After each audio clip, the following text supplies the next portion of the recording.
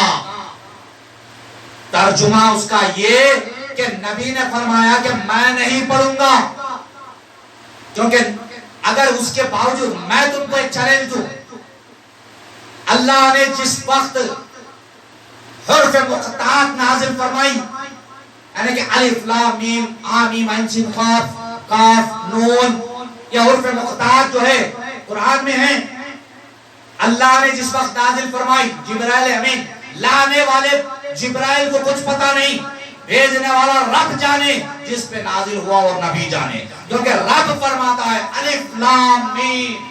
تو میرے آقا نے فرمایا کہ میں سمجھ گیا، میں سمجھ گیا، میں سمجھ گیا۔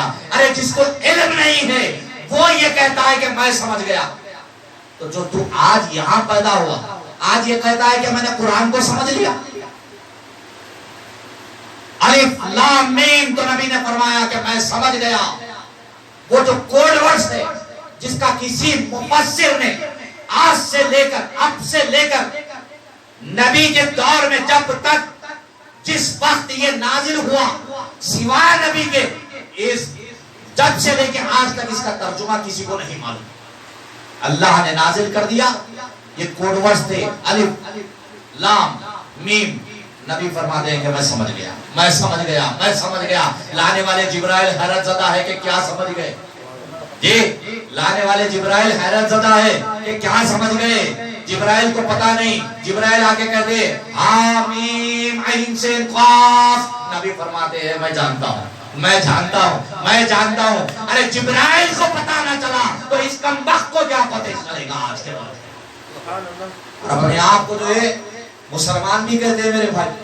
یہ نبی کا کلمہ مکمل نہیں پڑھتے، نبی پہ ایمان مکمل نہیں رکھتے، نبی کی ذات کو جو ہے پاک نہیں مانتے، معاذ اللہ کمزور مانتے ہیں، اس کے باوجود یہ کہتے ہیں کہ پھر ہم مسلمان بھی ہیں،